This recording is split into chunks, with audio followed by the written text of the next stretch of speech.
Okay guys, I've got something to confess, and I thought I would tell you guys first about what's going on with me. I am addicted, and I have an addiction. I've been working on it. I've been trying. 2 days ago, I slipped off the wagon. This happened.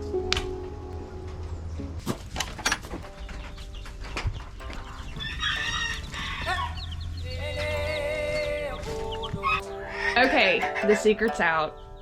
I'm just addicted to chickens. I love chickens, that's all there is to it. There's no big story. So that is my big addiction or secret, I guess. Not a secret. Sorry I was a little dramatic, but I just thought it was funny because I am a little bit crazy, and my stepdaughter caught me talking to chickens the other night, so the shirt is pretty good, I guess. Very fitting, I guess.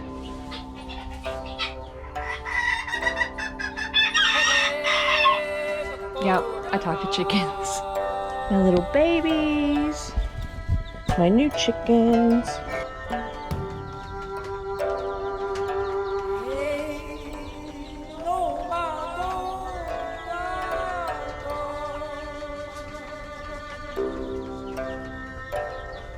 Now you see what addiction I have, which is chickens. So that's pretty weird for me because I was actually raised on a farm until I was about 12, where we grew chickens for a large chicken producer in Northwest Arkansas. So I grew up with 4 huge chicken houses full of chickens, so, you know, thousands and thousands of chickens.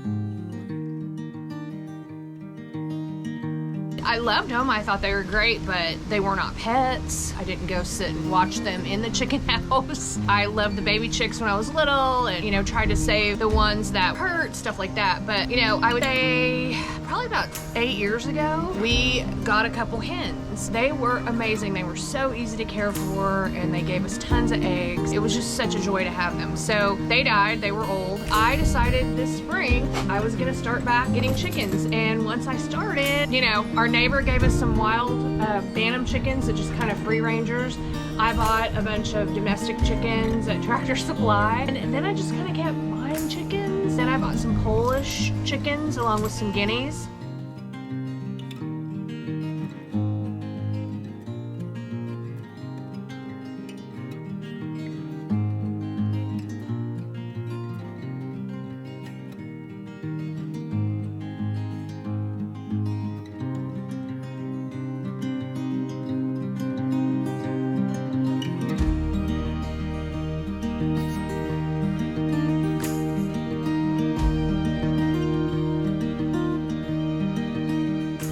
Then recently you just saw what I just bought. Put them in the barn and told Chad, hey, come out and look what I did. And there you go. Yeah.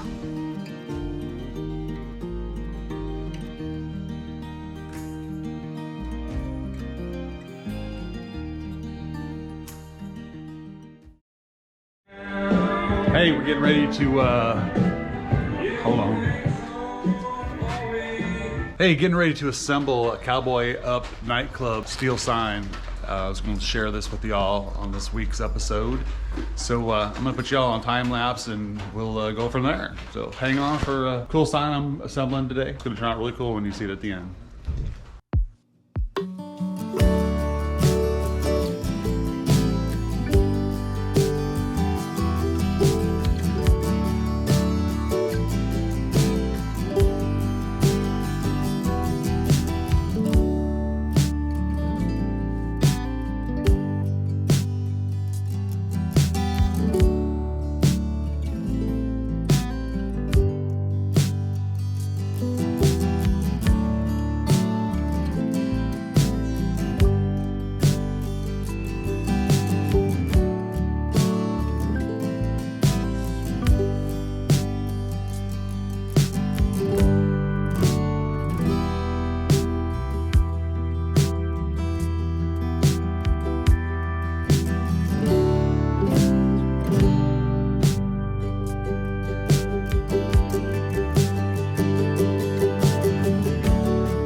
right, just got this sign assembled, so I'll show you what it looks like here in the video.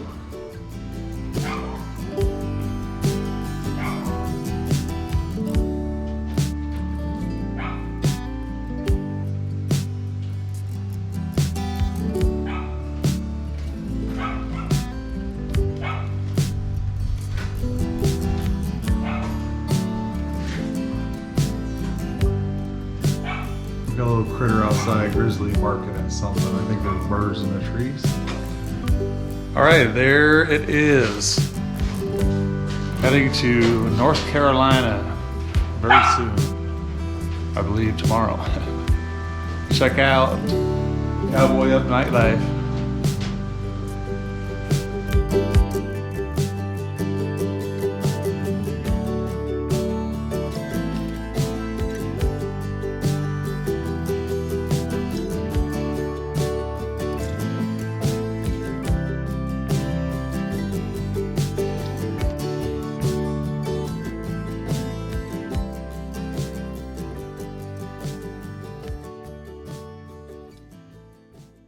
Wow, fall is on us. I mean, it feels so nice and cool today, and there's no humidity. Whew, I'm kind of ready for a change from all the heat.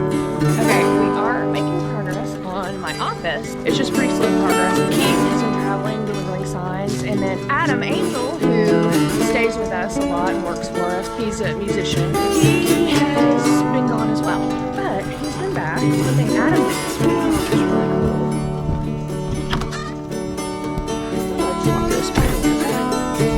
My floor got put down this week. Yay! So I have a new floor. Then we're going to put some shiny tin on the ceiling. So it's going to be really nice and light in here. We're going to have a sliding glass door here. We're just waiting on it. It's been on order for a few weeks now. So I think it's supposed to be here on my birthday, which is October 2nd. Okay, Chad and I are headed to a meeting in downtown Nashville. We are going to Stony Clover Lane, which is going to be a new store in Nashville. It's a high-end luxury travel brand, and they want some cool neon art in their windows. So we're going down to check out the space and talk to the people.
Yeah.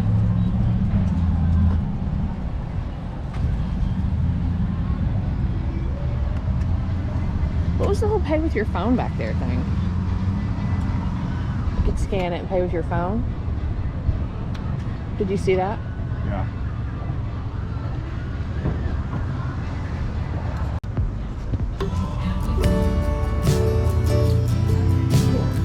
She said she's here, so.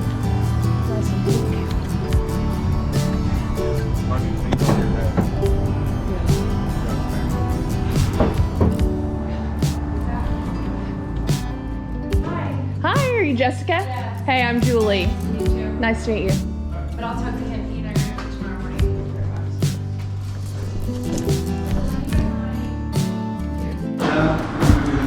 morning. No, because they deleted the gold. And the gold was the big, that was the one where they were all worried about, that and the pink.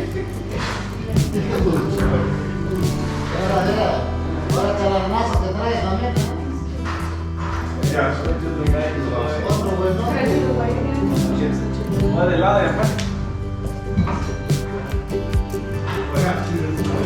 white again?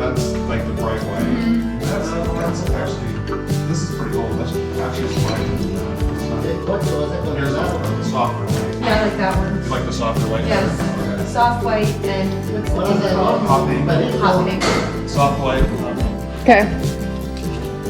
On video and everything, so. Soft white. Yeah.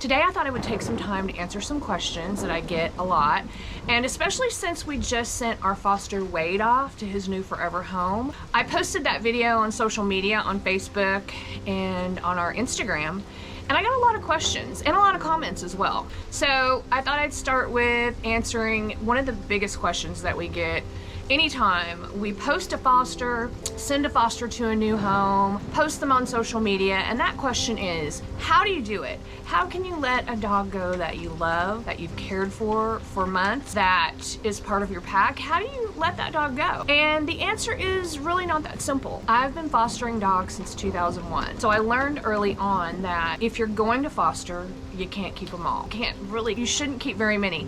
The only time we keep fosters is if they are unadoptable. A behavior issue, like our dog Buddy. Buddy just was not adoptable. We didn't feel comfortable putting into a home. We've had him since 2012. Then we got Lily, and she went blind 2 weeks after we got her, so we kept her. Willie Miles is another dog we've kept. He was a dog on a chain. We decided we were going to keep him as well. He was older. Yeah, man, what's his name? They call him Snuggles. Oh, jeez. Yeah. Snuggles, yeah, boy. He's got all these mats. Look at these huge mats. Okay, boy. Nice Snuggles. That cold nose, that's one sign. Look at these mats everywhere. They're thick, thick, thick. Stand him up for a minute so I can look at his butt. Good boy, up one. Oh my god. Oh my Good god. boy. Oh my god. Oh my god. There's so much cake poop. There's a ton of caked poop. We've also kept, as our foster fails, Chief, Bo, Cooper, also the amazing Jackie, who we got when he was 13. He passed away in 2018. We had him for a couple years. Sadly, Chief and Lily are also passed away.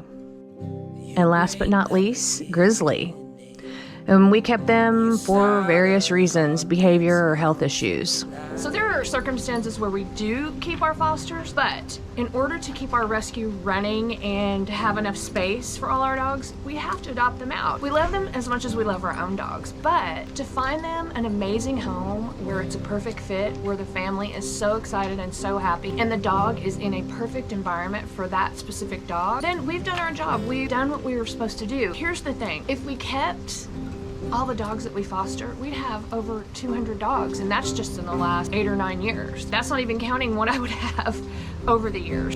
If you're going to foster, you have to know you're going to have to let go at some point. How do I feel comfortable doing that? Well, I do a lot of research on the home that my dogs will be going into. A lot of times, our dogs are adopted to friends, friends of friends, or friends of family.